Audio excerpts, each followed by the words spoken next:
Good afternoon and welcome to The Big Question. I'm your host, Sarah. Today we are exploring a topic that is at the very heart of democracy. We are asking a simple but very important question. Should all citizens be allowed to vote? It seems straightforward, but there are many different and strong opinions on this matter. To help us understand the different sides of this issue, we have two excellent guests with us today. First, we have Leo, a university student and community activist. He believes that every single citizen should have the right to vote, with no exceptions. Welcome, Leo. Thank you for having me, Sarah. I am happy to be here. And joining us as well is Dr. Eleanor Vance, a respected historian and political commentator. Dr. Vance argues that voting is a serious responsibility and that some reasonable limits are necessary for a healthy society. Welcome to you, Dr. Vance. It's my pleasure to be here. Thank you. The format for our debate is simple. Each guest will begin with an opening statement. Then, we will move into a discussion and rebuttal section. And finally, each guest will have a chance to make a closing statement. So let's begin. Leo, we will start with you. You have the floor to make your opening statement. Thank you, Sarah. To me, the answer to this question is very clear and simple. Yes, absolutely all citizens should be allowed to vote. It is a fundamental human right. In a democracy, the government is chosen by the people. The decisions made by that government affect every single person living in the country. The laws about taxes, healthcare, education, and the environment change all of our lives. Because everyone is affected, everyone should have a voice in choosing who makes those decisions. It is a basic principle of fairness. Taking away the right to vote from any group of citizens is undemocratic, and it is dangerous. Think of it like this. If you live in a house with other people, you should have a say in the rules of that house. It doesn't matter if you are young or old, rich or poor. You live there, so you should have a voice. Our society is that house, and voting is our voice. Some people talk about taking the vote away from people who have committed crimes. But these people are still citizens. They are still members of our society. When they have served their time in prison, they are expected to return to society and be good citizens. How can we ask them to do that if we tell them that their voice does not matter? Giving them back the right to vote shows them that they are once again a full part of the community. It encourages them to care about our country and our future. Denying them the vote creates a group of people who are permanently outside of society, and that is not good for anyone. History has shown us that every time we make our democracy more inclusive, our society becomes stronger. We fought for women to have the vote. We fought for minorities to have the vote. The idea that every citizen deserves a voice is on the right side of history. Thank you. Thank you, Leo, for that clear and passionate opening statement. Now we will turn to Dr. Eleanor Vance for her perspective. Dr. Vance, the floor is yours. Thank you, Sarah. And thank you, Leo. I understand your passionate defense of democratic principles, and I agree that democracy is precious. However, I believe that a healthy democracy requires more than just participation. It requires responsible participation. Voting is not just a right. It is a profound responsibility. It is the moment when citizens are given power to shape the future of their nation. This power should be given to people who are mature, informed, and committed to the good of society. We already accept limits on voting in our society, and we accept them for very good reasons. Let's take the most obvious example: age. We do not allow a 5-year-old child to vote. Why? It is not because the child is not a citizen. It is because we understand that a young child does not have the mental development, the knowledge, or the life experience to understand the complex issues involved in an election. We agree that a certain level of maturity is required. This is a limit we all accept to protect the quality of our democracy. I believe this same logic can be applied to other situations. When a person commits a very serious crime, a crime that does great harm to other people or to the country itself, they have broken the social contract. They have shown that they do not respect the laws that hold our society together. In such cases, temporarily removing their ability to vote is not about punishment. It is about protecting the integrity of the democratic process. It is a declaration that voting is a serious duty for responsible citizens. This is not about creating a permanent group of outsiders. It is about upholding the standard that participation in government is a privilege that comes with the responsibility to act as a law-abiding member of society.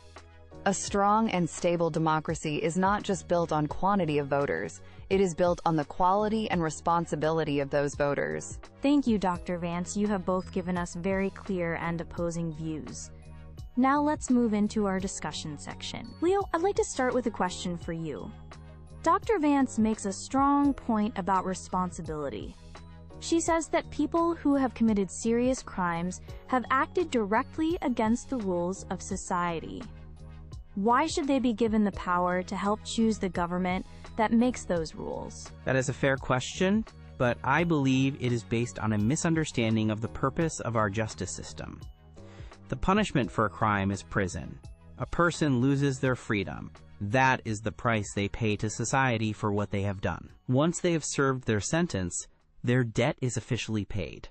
We cannot continue to punish them forever by taking away their fundamental rights as citizens. That is not justice. It is a form of permanent punishment that never ends. Furthermore, the goal of the justice system should be rehabilitation. We want people who leave prison to become productive members of society. If we tell them you can never vote again, we are sending a terrible message. We are telling them that they will never truly be one of us. This can make them feel hopeless and disconnected, which might make them more likely to commit crimes again. When people feel they have a stake in society, they are more likely to protect it. The best way to encourage responsibility is to give it. More democracy is always the answer, not less. We should not be in the business of creating permanent second-class citizens. Thank you, Leo. Dr. Vance, let me turn to you. Leo argues that once a person's punishment is over, all their rights should return. He also suggests that it's a dangerous path when we start deciding who is worthy of voting. Where do you draw the line? And isn't it risky to let politicians decide who can and cannot vote? That is an excellent and important point. Let me be very clear. I am not suggesting that politicians should be able to pick and choose who gets to vote for them. That would be a disaster for democracy. The rules must be clear, objective, and apply to everyone equally. These rules should be based on the severity and nature of the crime, not on a politician's opinion. I am not talking about someone who committed a minor offense. I am speaking about the most serious crimes, things like treason, terrorism, or murder. These are acts that fundamentally attack the foundations of our society and the safety of its citizens. The line should be drawn there, at crimes that show a complete disregard for the social contract. It is not about an extra punishment. It is a protective measure for the state itself. If a person has tried to overthrow the government or has killed fellow citizens, it is reasonable to question if they should participate in choosing that government. This isn't a slippery slope. It is a sensible guardrail. Just like the age limit, it's a standard we set to ensure that the awesome responsibility of voting is placed in the hands of those who have demonstrated a basic commitment to our shared laws and values. We have time for one more round of discussion before our closing statements. Dr. Vance, some countries have taken a different approach and have made voting mandatory. They believe it is a civic duty, not just a right. What are your thoughts on that in relation to our topic? That is a fascinating question. Mandatory voting is built on the idea that voting is a core duty of a citizen. In that sense, it aligns with my view that voting is a serious responsibility. However, forcing people to vote does not guarantee that they will vote in a responsible or informed way. You might simply get people who choose a name at random, because they have to. My concern is, and has always been, about the quality of the democratic process. Responsible voting is informed voting. Simply forcing participation does not create responsible citizens. Yes, it should. Once we start creating tests or qualifications to decide who is quote, informed enough to vote, we are on a truly dangerous path. Who gets to decide what informed enough means? A government in power could create tests that are designed to exclude people who would vote against them. We have seen this in the past with literacy tests that were used to stop certain groups from voting. It is not the government's job to decide who is a, quote, voter. In a democracy, we trust the people. All the people. An uninformed vote is not ideal, but the solution is better education and more public information, not taking away rights. Thank you both. This has been a very insightful discussion. Now it is time for our closing statements. Each of you will have a final opportunity to summarize your position. Leo, let's begin with you. Thank you. The debate today comes down to a simple choice. Do we want a society built on fear or on hope? Do we want a democracy that excludes people or one that includes people? I believe a healthy society must be an inclusive one. Taking away a citizen's right to vote is a statement that they are no longer one of us. It is a message of permanent rejection. I am asking the audience today to think about fairness and to think about the power of second chances.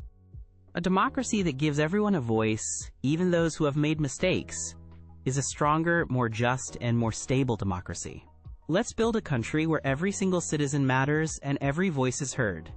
Thank you. Thank you, Leo. And now, Dr. Vance, for your closing statement. Thank you.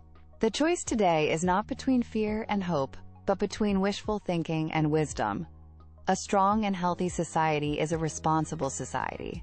We must protect the institutions that keep us safe and stable, and our democratic process is the most important institution of all. Placing sensible, clear, and fair limits on voting is not undemocratic. It is a sign of a mature democracy that understands that rights come with responsibilities. I ask the audience to think about safety, stability, and the integrity of our system. We must ensure that the great power of the vote remains in the hands of responsible citizens who respect the laws of the society they are shaping. Let's protect our democracy by ensuring it is in responsible hands. Thank you. Thank you, Dr. Vance, and thank you, Leo, for a thoughtful and important debate. You have presented two very different visions of democracy. On one side, we have the principle of universal inclusion, where voting is a fundamental right for all citizens. On the other, the principle of civic responsibility, where voting is a duty that requires certain standards. We hope this conversation has given you, our audience, a lot to think about on this fundamental question. Thank you for watching The Big Question. Good afternoon.